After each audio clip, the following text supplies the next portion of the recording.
Hello and welcome to a Wilson Center Polar Institute special event on the Arctic and U.S. national security. We're bringing you highlights from a day-long event that took place in Washington, D.C. at the Wilson Center in December of 2018. I'm John Molesky. My co-host for this series is Mike Sfraga. Mike is director of the Wilson Center's Global Risk and Resilience Program and its Polar Institute. Mike, welcome back. Thank you, John.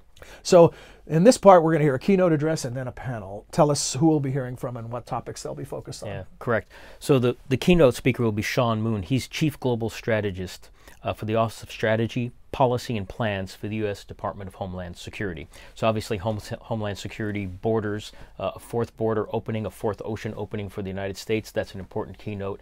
Insight into how the Department of Homeland Security is planning their future Arctic. Then the panel that we will see is a really interesting panel because it's on research and development in the Arctic, but from a community perspective. So the mayor of Fairbanks gives you a really good community perspective on how Arctic security impacts communities and how communities impact capacity to respond to a changing Arctic. But it's also the research and development community. What is their role? We ask, what's their role in Arctic security? And then industry plays a significant role in the nation's security. So this panel will have depth and breadth from community, regional, industry, academia, research and development components, along with the DHS component. And nobody knows the territory like the people living on the ground. Correct. Yeah. Let's take a look and then we'll come back and discuss it some more. Good. Along with all of the DoD and NOAA strategies, we are tending to look at Arctic strategic thinking inside pipelines. Okay. Shannon Jenkins, wherever you are, hiding over there, Shannon gave a list of Coast Guard missions up in the Arctic. Speaking from a DHS perspective, I want you to understand Customs and Border Protection has the lead for the borders and ports of entry, people and cargo. TSA has airports and aviation security. FEMA has disaster relief and support, as was demonstrated a few days ago and is still being demonstrated today. The Office of Cyber and Infrastructure Security, the Cyber and Infrastructure Security Agency, just retitled from MPPD, has cyber and infrastructure. We've got ICE, Homeland Security Investigations, our Science and Technology Directorate. As General Key can attest, we've got a huge footprint, okay? What people tend to miss is they think of the Arctic and the Coast Guard, or they think of the Arctic and they think of the Coast Guard, and they think of a red hull. I guess I said one red hull. Or orange helicopters. What they don't think about is the thousands of miles of borders, land and maritime, the air domain, the whole 9 yards, that DHS's mission is to protect. DHS, Strategy for Arctic Security, got it right that time, will be the overriding department guidance. We've got the Coast Guard strategy. CBP is looking to develop a strategy. Blaine Sector is already taking a really hard look at it. S&T, etc. There'll be this overarching strategy that is the link between the national strategic thinking and the department, those 240,000 boots on the ground.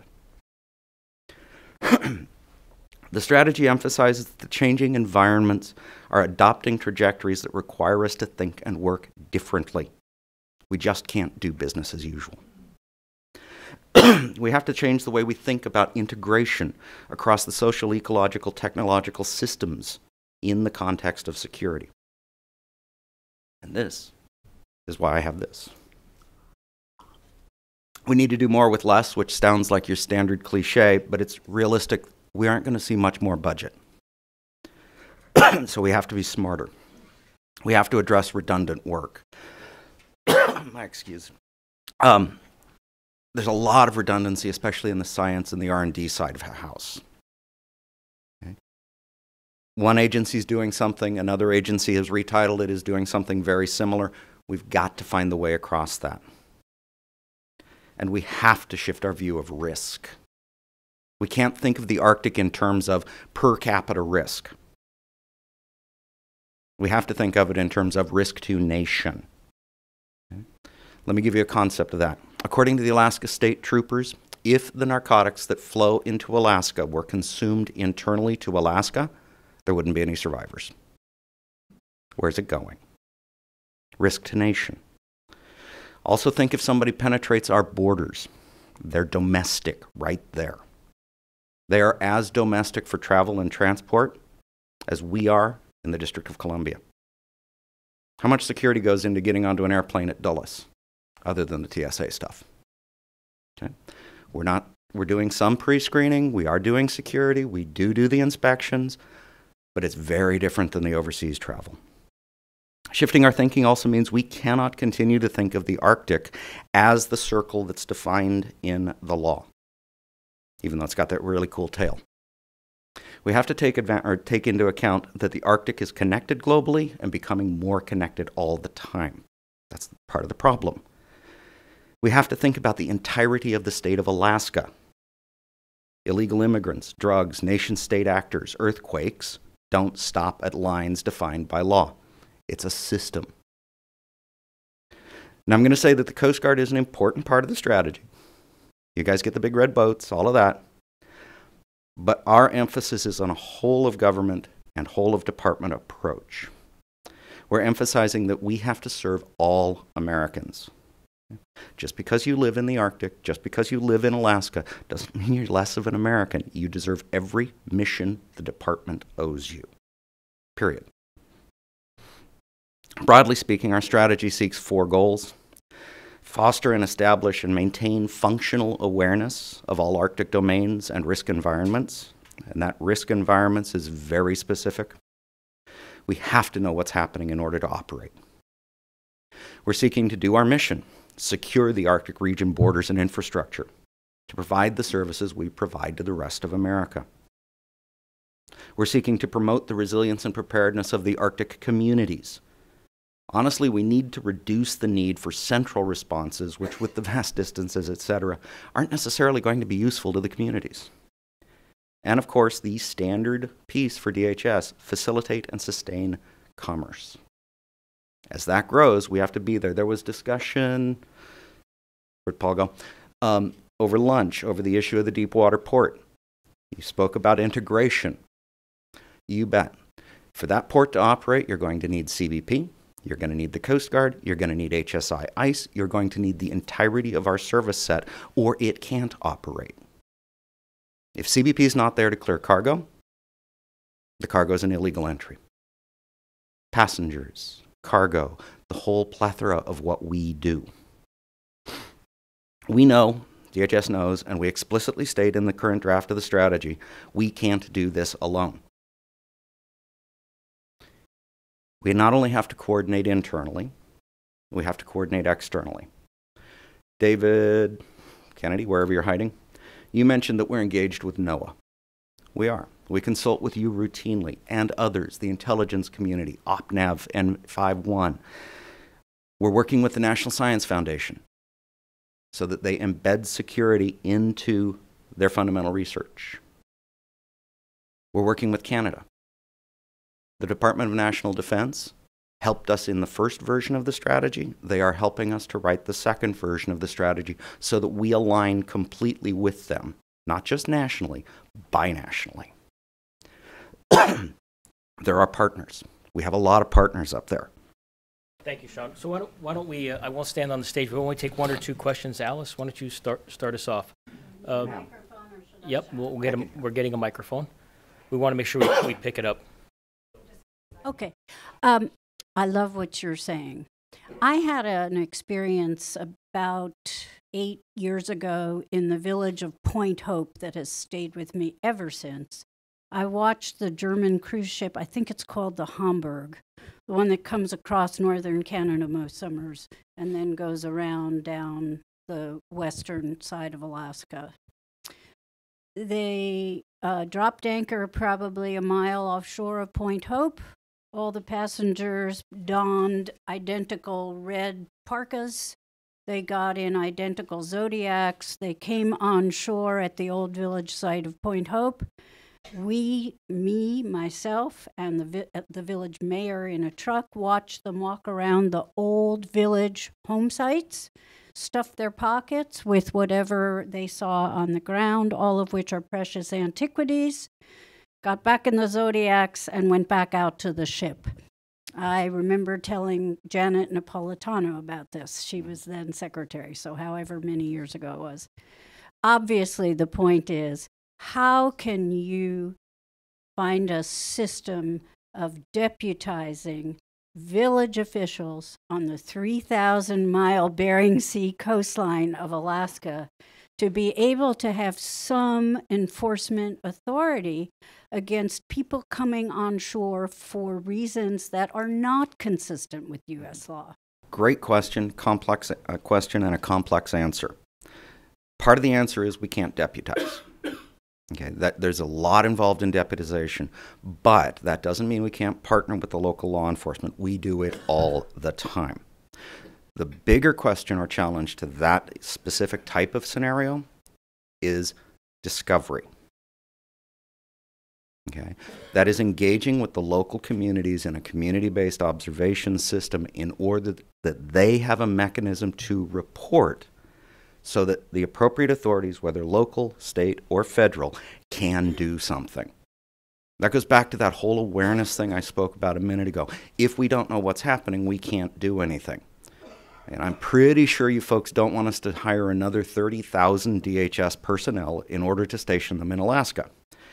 I'm honestly not sure I could get 30,000 personnel to go to Alaska because they seem to like the southwest border. But for us, things like the community-based observation networks that were developed are still under development under other auspices. Those are the key. Awareness, partnership, reporting. Think, see something, say something, send something. Enable the community to work together. Alaska was accepted into the Union as the nation's 49th state in 1959, but Alaska's patriotism and devotion to serving our country predated statehood by decades. Alaska began to play a more significant role in 1942 with the construction of the Alcan Highway, connecting the continental United States with Alaska. This important road was constructed by the Army Corps of Engineers and was constructed in only 8 months. As was then, Alaska continues to be the tip of the spear for American influence and authority in the Arctic and Asia, which has allowed and continues to allow for the United States to project its influence over the Northern Hemisphere. Alaska, with its strategic importance to the country and deep patriotic ties, yearns to strengthen our partnership with the military and support the mission of our nation's defense. We are not uninhabited. Alaska, Fairbanks, and the Arctic are full of people who are devoted to their community, committed to helping each other, supporting our military, engaged in the needs of our nation, and prepared for growth. We take our job seriously, and with the announcement of the placement of 2 F-35 squadrons at Eielson Air Force Base, the community, with a grant provided by the Department of Defense Office of Economic Adjustment, have prepared a regional growth plan to ensure we are going to meet the needs of our incoming airmen and their families. The Bureau regularly schedules meetings with our base commanders for the civilian military meeting, where we discuss challenges and opportunities for collaboration between the installation and the community. We also hold a bi-monthly Tiger Team meeting to gather with community leaders to identify challenges and barriers to partnership with the military so we can be stronger together.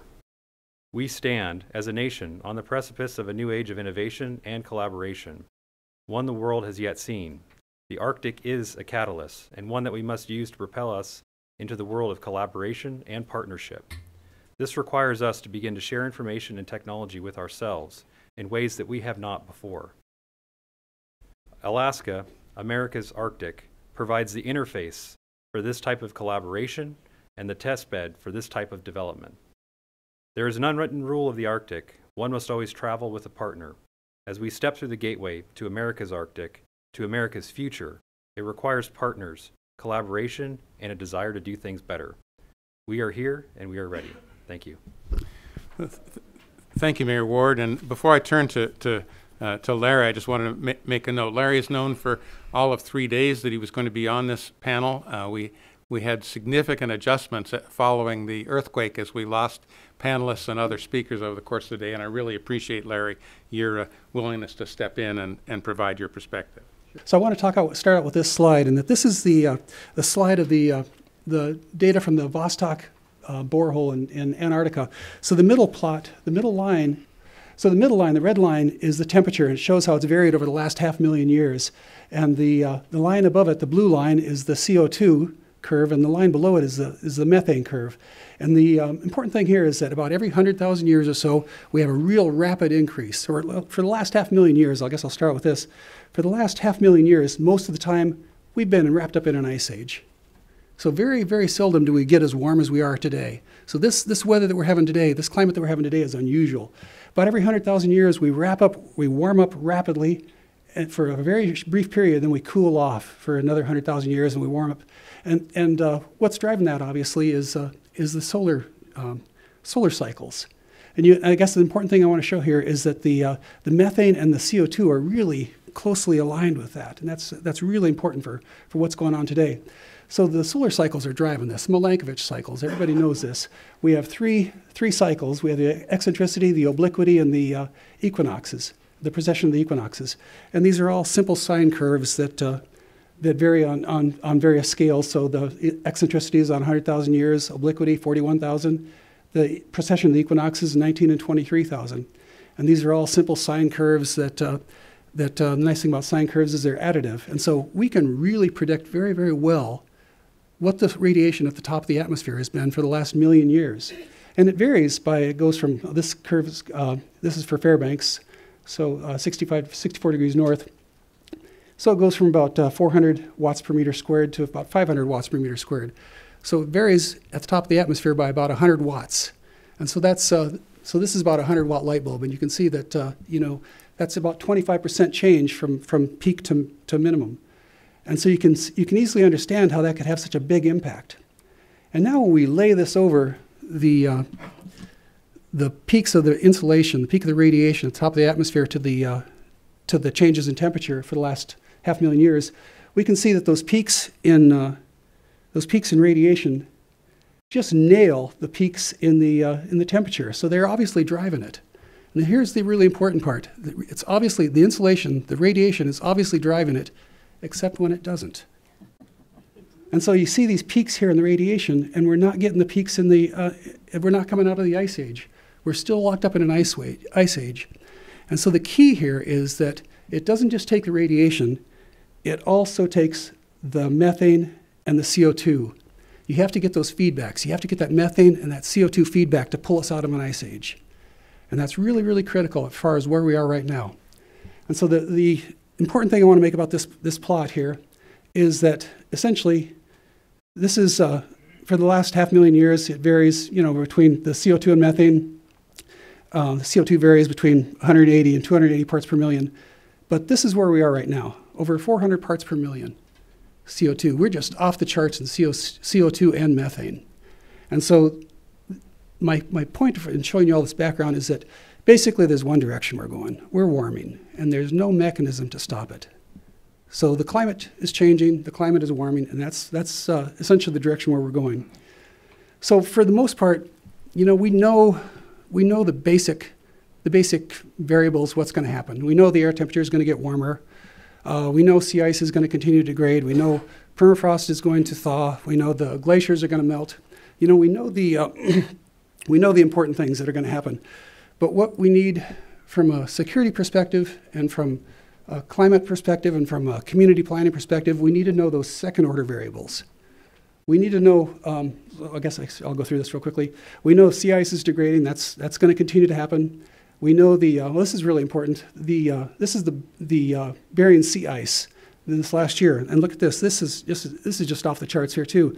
We reached a minimum, and a super extensive minimum that we've never seen before for the Bering Sea ice. And I guess I want to show this too. As far as this is the change in temperatures that we've witnessed and that we're projecting to see in Alaska. And the important thing here is that for the middle of the road projection, we can see that by the end of this century, 2099, we expect all of Alaska to be above freezing. And that's a huge, huge difference for us. And that the rest of the world is warming, but Alaska and Canada are going from a place of being frozen to a place of being thawed. And so that crossing that phase barrier is huge. It's a huge difference between being frozen, being thawed, as opposed to the similar warming going on in more temperate regions. You may not witness it as much, but it's a dramatic change for us. It's structural impacts to us. So there's going to be tremendous changes, and the consequences of that are huge as far as what the to agriculture, to infrastructure, and other characteristics. And I think from a security perspective, the important thing is what's that going to do to environmental refugees. So the northern regions are going to be becoming more habitable. The more temperate regions are becoming less habitable. And so on the scale of 100 years, 200 years, that's something we need to think about. What's going to be driving migration of people, and how do we anticipate that and minimize conflicts? Finally, what I want to show also is this is a plot. This is from the most recent National Climate Assessment, and it shows the amount of erosion that's occurring along our north coast. And in some places, it's tremendous. It shows on the order of varying from 15 to 61 feet per year. In some places, it's minimal, just -6 to -1 foot, but it's eroding the whole north coast. And so the consequence of that is that we have a lot of villages. We have 23 villages in Alaska that need to be moved, need to be relocated. Not all of them are along the coast, obviously, but so the issue is, how do we identify places that are secure, that are stable, so that we can move a village, move a community, and we don't just move it into a place where they're going to have similar problems in another 50 or 100 years. So this afternoon, I'd like to talk about the Arctic and Alaska in terms of geophysics, give a geophysics and a university perspective. The Geophysical Institute was created by Congress at the end of World War II because of effects of the aurora on HF communication. Turns out, still lots of effects of the aurora on HF communication. The airlines fly 15,000 flights over the Arctic a year, and when there's high solar activity, they have to divert south, so it's still a major problem. But I'm going to talk about geophysics. To do our research, we have to use a number of major facilities that are funded by federal agencies, and some of these can be used for national defense. And so to frame my discussions, I want to mention 4 priorities that I heard General O'Shaughnessy from Northcom give at an Arctic Maritime Symposium a couple of months ago. He said for the Arctic and for Alaska, his priorities was presence, infrastructure, Arctic communication, and domain awareness. So as I'm talking about geophysics in Alaska, you'll see some of this. So to us, this is a laboratory. Alaska and the Arctic, we do as you've already heard, earthquakes and volcanoes. They don't understand national boundaries. We do a lot of research into Russia and into China and Canada. But this is our laboratory. We operate all over Alaska, and we have a lot of phenomena that's really unique in Alaska. First of which is the aurora. 2 nights ago, I saw the aurora. We're approaching solar minimum. There's an 11-year cycle. But if it's clear and if it's not light, which it's light all summer long, you can see the aurora. It's pretty exciting. Aurora affects communication, affects navigation, GPS navigation. And Lloyd's of London has estimated for a large coronal mass ejection like back in 1859, there could be $2.5 trillion of damage. I've heard the NOAA administrator say the biggest disaster this nation may face will be a space weather disaster. So space weather is something we see on a daily basis. Volcanoes. In Alaska, we have 54 active volcanoes. There's an eruption every 3 months. Last year, Boguslav erupted 64 times, sent ash up 30,000 feet. 80% of the air traffic from Asia comes right through this corridor, and there's 70 passengers a day flying right through this area that's affected by all these active volcanoes. Permafrost. 90% of the state is permafrost. This is a picture in Bethel, but you can imagine runways on land like this. Once you build on permafrost, it starts to change. And as Larry Hinsman just said, the models show the next 20 years, next 50 years in Alaska, all the models are going to be wrong. We're going to need new models and new levels of understanding of permafrost, because it's all going to be changing. So in the area of persistence, infrastructure, this is important. Earthquakes. This is a photograph of the earthquake Friday morning. In Alaska, we typically have 43,000 earthquakes a year. And there's a magnitude 7. I thought every 2 years. Now I've got to say every 1 year there's a magnitude 7. We monitor these earthquakes. There's a magnitude 6 about 3 times a year in Alaska. It's very active seismically. This is another photograph of the ice exercise. A lot of in the winter shore fast sea ice. Some of our faculty went and helped with the ICEX exercise this past winter. It was great. They picked a site. They built runways. They sat on the ice. One of my professors sat there, Andy Mahoney, sat there for 6 weeks eating MREs. When the submarine finally came, I said, "Did they bring you in and give you a nice meal?" And he says, "They brought me in and gave me a cup of coffee." So, but it was such a success. The Navy is now doing a mini ICEX next year and a full ICEX the year after. So this is a big deal. Glaciers. We have 100,000 glaciers in Alaska. We monitor them with satellite, airborne, manned aircraft, and unmanned aircraft, and very strange weather. This is a photograph of the solstice from my building. Solstice at about 2 more weeks. The sun's pretty low, not much warmth. The air is very stable. What you see in the foreground there is ice fog. Weather forecasts in Alaska are terrible because a lot of the forecasts are based on satellite data. There hasn't been a lot of good ground-based data in Alaska, and so a lot of needs for improved forecasts of Arctic weather. So this is where we live. This is where we operate. So I want to talk about some of the facilities that we have in the Geophysical Institute. We man the Alaska Volcano Observatory funded by USGS. These are 24/7. We monitor those earthquakes and provide ash forecast. The Earthquake Center, the Alaska Earthquake Center is in my institute. The state seismologist is part of the Geophysical Institute, and he was pretty busy on Friday monitoring all these earthquakes. You've heard from Nettie LaBelle-Hammer a couple times today. She runs the Alaska Satellite Facility, which downlinks for NASA 40% of their polar orbiting satellite data. She has several other dishes that she uses in conjunction with GeoNorth for an Arctic Geodata Cooperative and Lockheed to provide data, domain awareness data to NGA, and also her CAFE, the CubeSat Antenna Farm experiment, which she was able to contact the CubeSat that was just launched by for the USGS. We have a rocket range 35 miles outside of town. We have 5 rails. We launch rockets into the Aurora. It's the only university-owned rocket range in the world, the largest land-based, 5,000 acres. We launch sounding rockets up to the Brooks Range or all the way out into the Arctic Ocean to study the Aurora.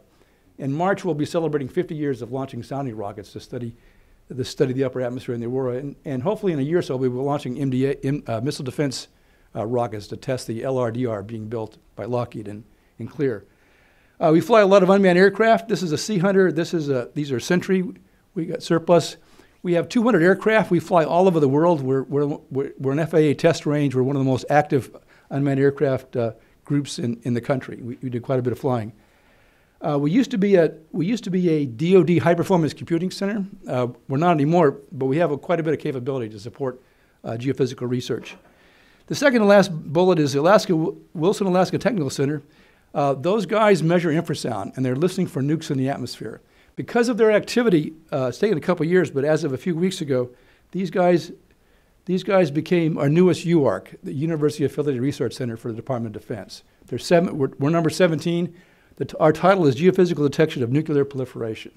And this is a big deal. We're just in the early stages of getting connected to the Department of Defense through as a UARC. And finally, on the bottom right panel, HAARP, the High Frequency Active Auroral Research Program. HAARP was transferred to the GI in 2015, and we've had it open. We just completed a campaign there on Saturday. We've had 5 campaigns. We're using it for research with the Air Force, the Navy, National Science Foundation, and Department of Energy. This is HAARP. Is what it looks like. It's the biggest HF. I said we were created for HF because of HF issues. This is the biggest HF transmitter, the biggest ham radio in the world. It was designed to study the effects of high-altitude nuclear events in the upper atmosphere and also for submarine communication. One of the things we can do with HAARP, if we put a small receiver array at Delta Junction, is turn it into an over-the-horizon radar to help with maritime domain awareness. This is a small receiver array, but also that same receiver array could, if we beam HAARP energy in different directions, we can form a dome of over-the-horizon radar around Alaska. This is something we're discussing a way forward.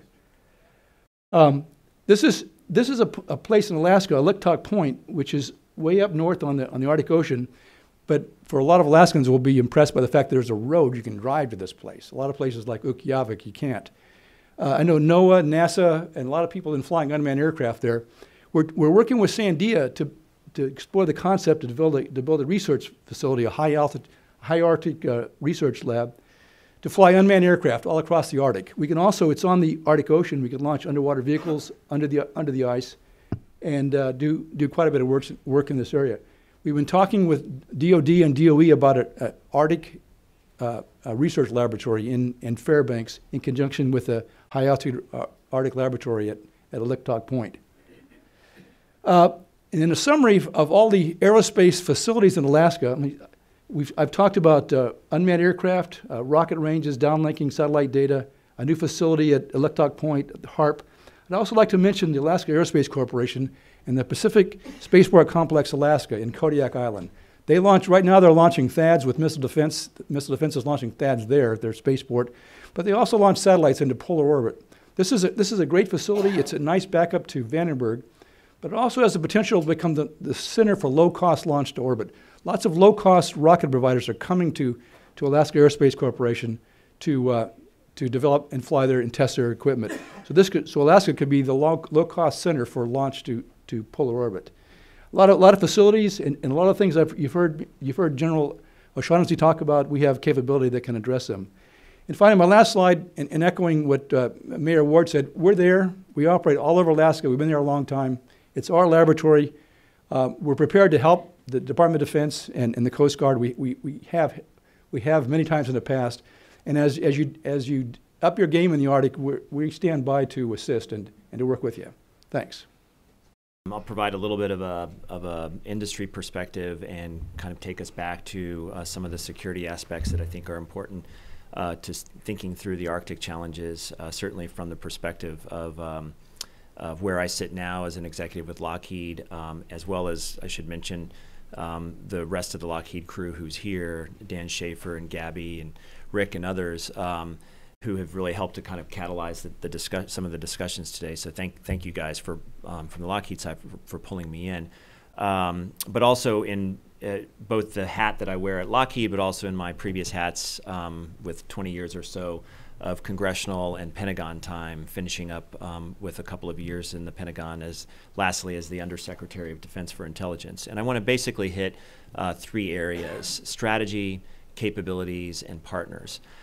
So first on strategy, and again from both my current hat as an industry guy and my previous hat as a Pentagon official, I'll repeat a little bit of some of the themes that have been touched on by uniformed and military Pentagon leaders over the course of these conversations today, but stressing the importance of the thinking currently underway at the Pentagon around the national defense strategy. And if you haven't read the unclassified 20-page or so précis of it that came out earlier this year, it's worth another look and thinking about it in the context of these conversations as well. When I was at the Pentagon over the last few years, I can attest to the conversation over the last 4 or 5 years being similar to what it is now and the themes that are enshrined in the national security strategy. A recognition that it was time, based on a perception of the threats and an analysis of the threats, to shift some of our weight of emphasis from the counterterrorism and counterinsurgency fights that we had been fighting since 2001 to thinking anew about some of the other challenges that we face globally. And so as this document and a lot of the conversation at the Pentagon shows, we do now think pretty hard about the nature of the great power competition that we face and the contested environments that near-peer competitors will be presenting to us in a way that we haven't had to experience in the non-contested permissive environments we were able to fight in the CT and COIN operations of the last 15, 16 years. And so how do we then reposture ourselves against that near-peer competitor threat generally, when we also see it coupled with a pattern of behavior that is more aggressive in certain regions? And I would add the Arctic as one of those, but we see it in the South China Seas as well in the China context. In addition, the National Defense Strategy calls out the rapid pace of technology change, and both these dimensions, the tech change and the reemergence of great power competition, puts at risk the military's overmatch capability that we've had, sort of the unmatched ability to prevail against adversaries around the world that we have enjoyed for decades through our advantages from stealth, precision strike, global command and control, and communications, and so forth.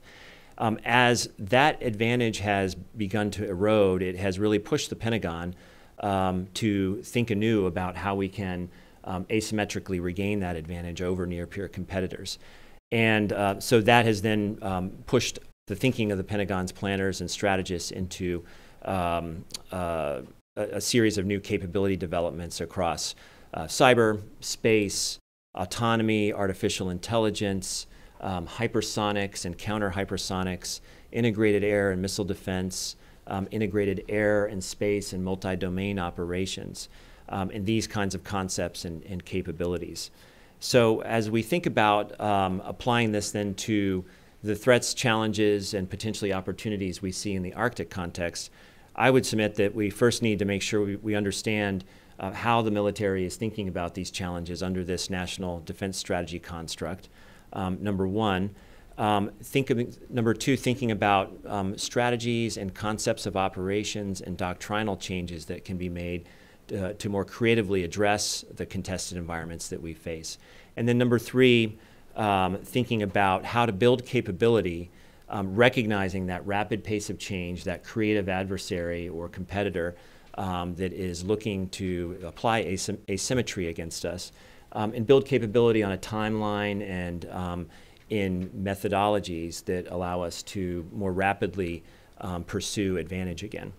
So that gets us to capability. And here I would say we should continue to make sure we understand where the military is headed with its investments, and just in a month or two we'll start to get a sense of what the 2020 proposed budget will look like, which Deputy Secretary of Defense Patrick Shanahan has indicated his desire to make it kind of a masterpiece of implementation of the National Defense Strategy.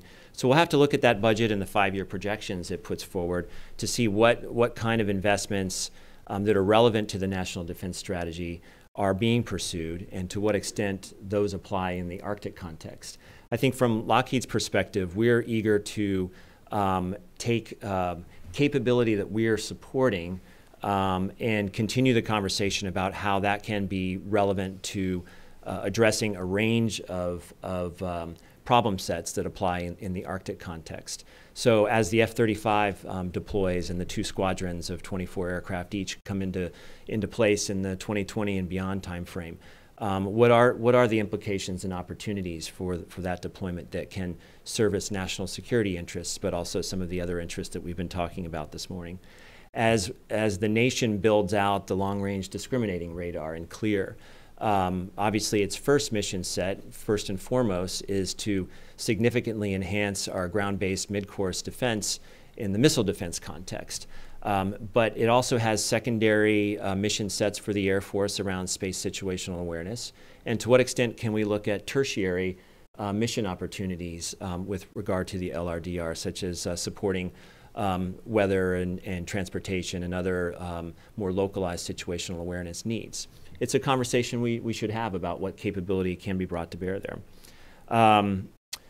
North Warning System and sensor, the spectrum-efficient national surveillance radar, are conversations that are underway about how to modernize and ensure those capabilities are, the capabilities that those systems represent are sufficient to the needs of the next couple of decades, and how can we ensure that all of the stakeholders who are present in the Arctic conversation can have that dialogue about how to put forward our best foot on those capability development areas.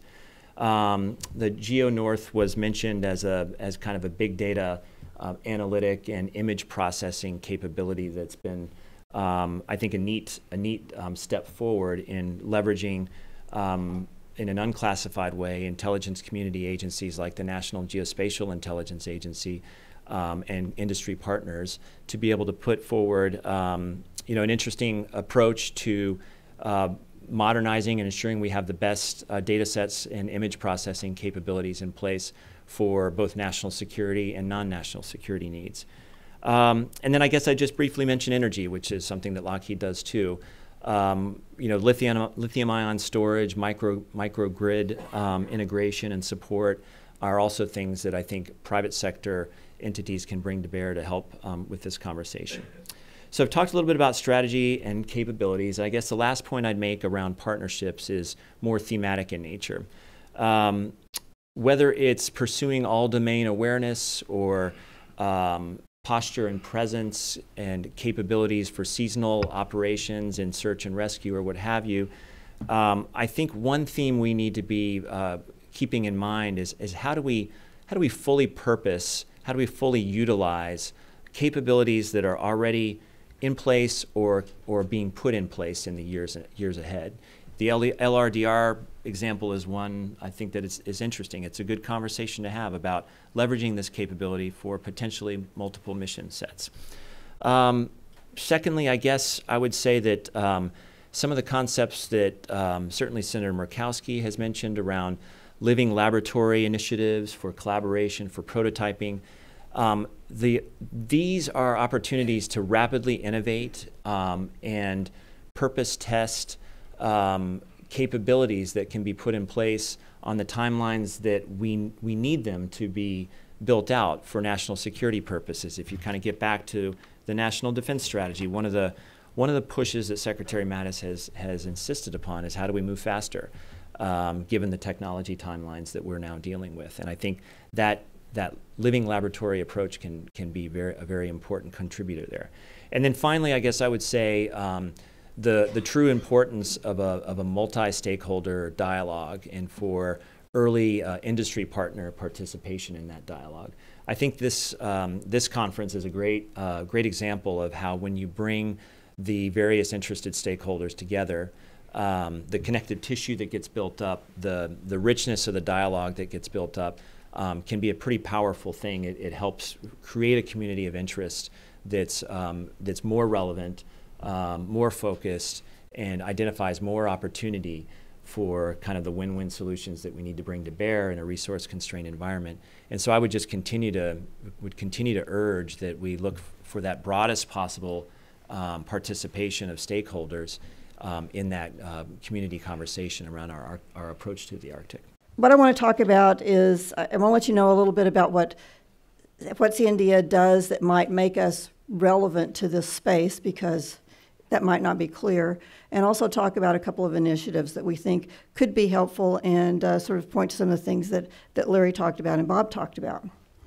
Sandia National Labs is a Department of Energy National Nuclear Security Administration operated laboratory. We are a resource to all of government. We have a large portfolio that includes the Department of Defense, Department of Homeland Security, and practically any other government agency that you can imagine, including the intelligence community.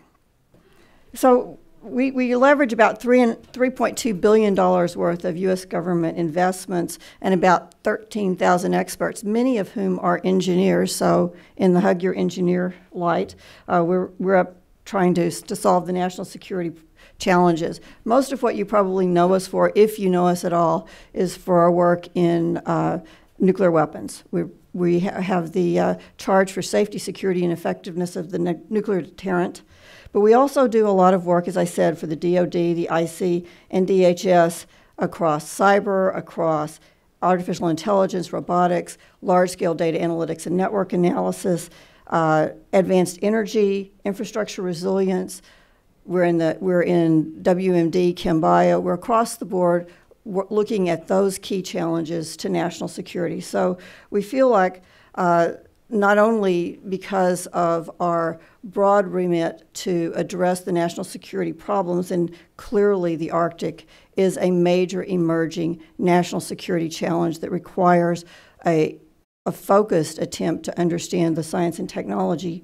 We also, because of the nature of the work we do, are a systems laboratory. We think about large-scale systems. We don't think about parts and pieces, but how all of the pieces fit together. And so understanding the interdependencies, the major drivers, and how to prioritize this effort is a large part of what we think we bring to the game, perhaps in addition to our other partners. Sandia has been present in the Arctic for a little over 20 years. We started up doing research and development up in Aliktok, where we supported the Department of Energy's atmospheric radiation detection program, so part of the non-proliferation program. The facilities that we have in Aliktok and in Milankovitch are very much part of our a part of where we want to take forward the work that that Sandia does in collaboration with others to accomplish the goals of Arctic security. In Aliktok in particular, as Bob pointed out, we are partnering with the University of Alaska Fairbanks and with the Wilson Center to operate a facility that performs R&D across a wide range of activities, and we've looked at developing microgrids for local communities and for the military. We have flown SAR flights over the ice to look at ice thicknesses and crevasses. We've operated autonomous UASs out into the restricted airspace that extends 700 miles toward the North Pole from Aliktok Point. And we have looked at a number of other sorts of new sensor technologies, including the RF and infrasound. We are right now supporting the U.S. Coast Guard. As I speak today, we have a group at Sandia to look at developing a test series for emergency beacons to communicate with the CubeSats that were just launched. And so in the spring, I guess we'll be doing a test, and they will understand how well those emergency beacons will operate, and we'll be there to help support them. One of the big initiatives that we would like to talk about is the High Arctic Research Center. Bob talked about this briefly. We'd like to help decision makers understand the Arctic environment more completely. This is a very harsh environment. It has very atypical conditions, and it has many characteristics of a denied territory. So in collaboration with a number of partners, including the University of Alaska Fairbanks, the Wilson Center, and others, we've presented a concept or developed a concept to take advantage of our existing assets and to create a high Arctic research support center that would allow cooperative research across a number of entities. We see it as a potential part of a constellation of research facilities that would connect with the existing research facilities, perhaps in Alaska already, with Canada, with Greenland, with other nations. It has some very specific, as was pointed out again, it has a road, it has the restricted airspace access, and it is immediately adjacent to, both sites are adjacent to the Air Force dew-line facilities. So we have cooperative opportunities with the Air Force on some of the efforts that they have ongoing. So another initiative that we are also exploring has to do with the Partnership for Responsible Planning of Arctic Resilience and Development, prepared. So it's a infrastructure analysis approach to help with mission assurance and with community resilience. Leveraging the tools and the understanding of critical infrastructure, of operations, and of interdependencies that we built for the Department of Homeland Security back post 9/11. It was part of the original NESAC. And also all of the expertise that we've developed in natural disasters characterization and in understanding the fragility of infrastructures. We have put together through our internal funding, we've put together a tool that will allow us to take different scenarios, whether it's earthquakes, coastal erosion, permafrost melt, any other effect that might impact the ability of the infrastructure to operate and combine those in ways to understand how resilient is the infrastructure, how likely is the infrastructure to continue to operate or to be operable in changing conditions.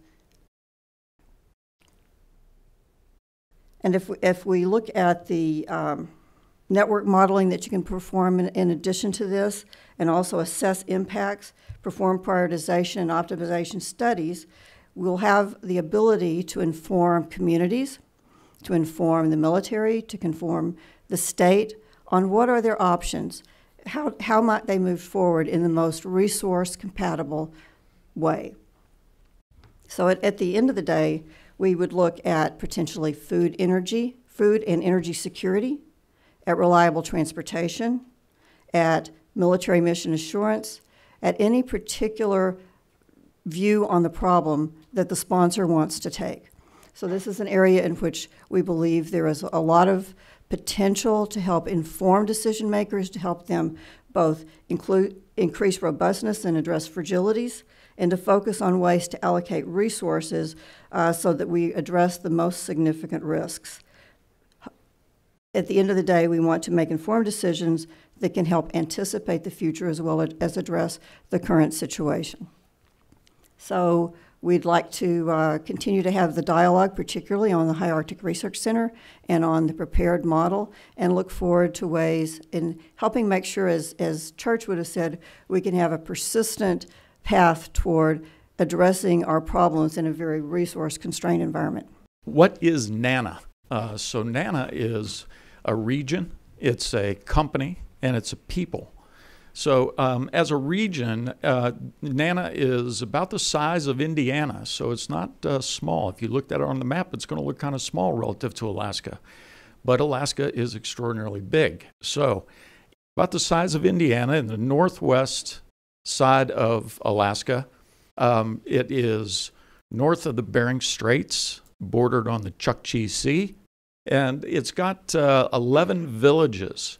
You've heard people talk about Kotzebue today several times, and Kotzebue is the largest village within the NANA region.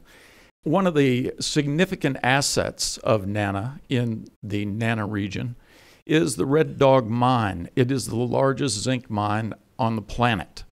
They not only mine the ore and run the operations with Native Alaskans from the NANA region, but also ship that ore overland about 50 miles to the barges that are then set to sea for transport. So we're talking about 500,000 tons. And they've been doing this for now 20 years, working with the EPA, working with industry, and have done that successfully without incident. My primary point here is they know how to operate in one of the harshest environments on the planet. And they run that mine 365 days a year. So they know how to operate. And I've been up there. I know many of you also have. It's a very tough environment. The other asset that NANA has is Akima. And Akima is a federal arm, a business arm of NANA. And we do about $1.2 billion of business with our federal partners and the DOD and throughout all the agencies, throughout the lower 48 and throughout the world. We do large IT jobs. We do about $600 million in IT. We do base ops, large base ops operations. We do aviation, system engineering and integration. We do work for the Coast Guard, for the Navy. We have a very strong maritime capability. And we also do work with DHS and detention management, et cetera. We're actually partnered with Lockheed Martin. We do a tremendous amount of work with Sandia Labs. So we have a sophisticated federal contracting business, and as was discussed by many of the presenters, it's not easy to get things done in Washington, D.C., but you have a 1-2 punch with NANA. You've got a federal contracting arm that's based here in Washington, D.C., but then you also have the Inupiat owners and operators that know how to operate in Alaska and are in Alaska. There's a strong labor force there. So you've got the ability to contract, to partner, to do things, and get things done in Alaska, in the Arctic. By the way, the Red Dog Mine is, all of this is north of the Arctic Circle. The Red Dog Mine is 100 miles north of the Arctic Circle. So it's rough environment.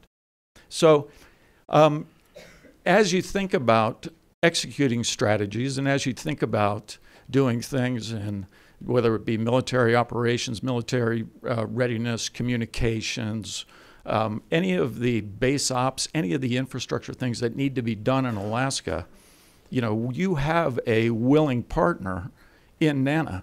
You know, these people have a vested interest, obviously. They have a vested interest in the outcomes and being a participant. And they want to see and want to not just observe from the sidelines, they want to be in the game. When I talk about, and we talk to our shareholders, they have a comment, and they talk about living in two worlds in one spirit. And it's a profound comment, because they really want to advance in the modern world while they preserve this 10,000-year-old culture.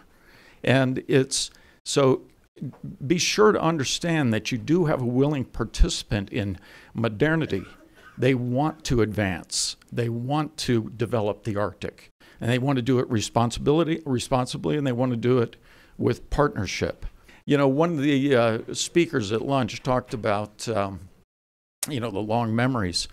You know, I ran a fairly large ASW business in the Cold War, and it was a terrific business. It was the #1 priority in the nation. #1. Overnight, disappeared.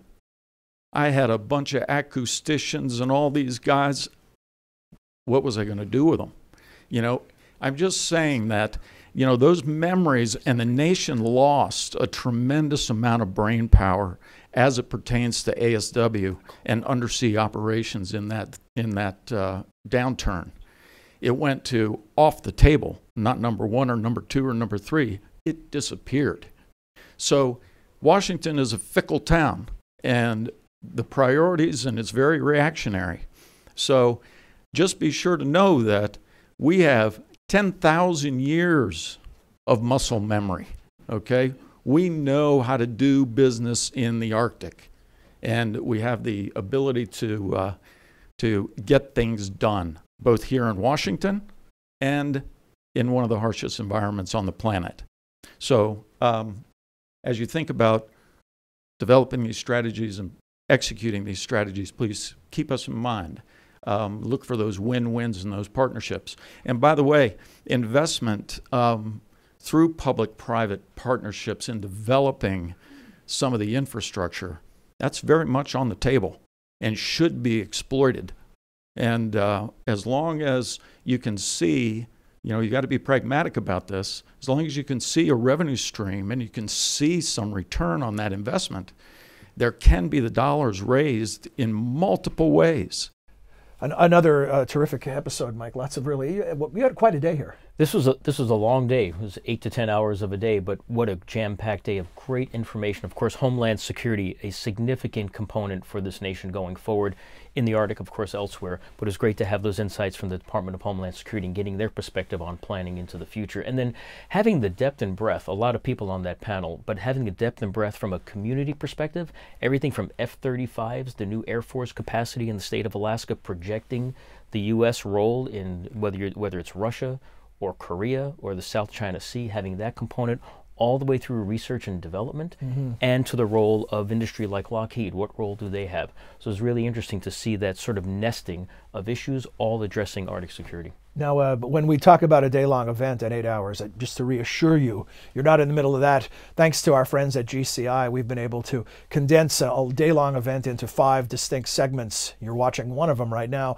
The others are available on GCI, and even if they've aired already, plans are that they will re-air. So you can catch up on the series if this is your first chance to see us. And we will be back with the final in our series, part 5 of our series, in the next installment. So until then, for Mike Sfraga, for the Wilson Center, I'm John Molesky. Thanks for watching.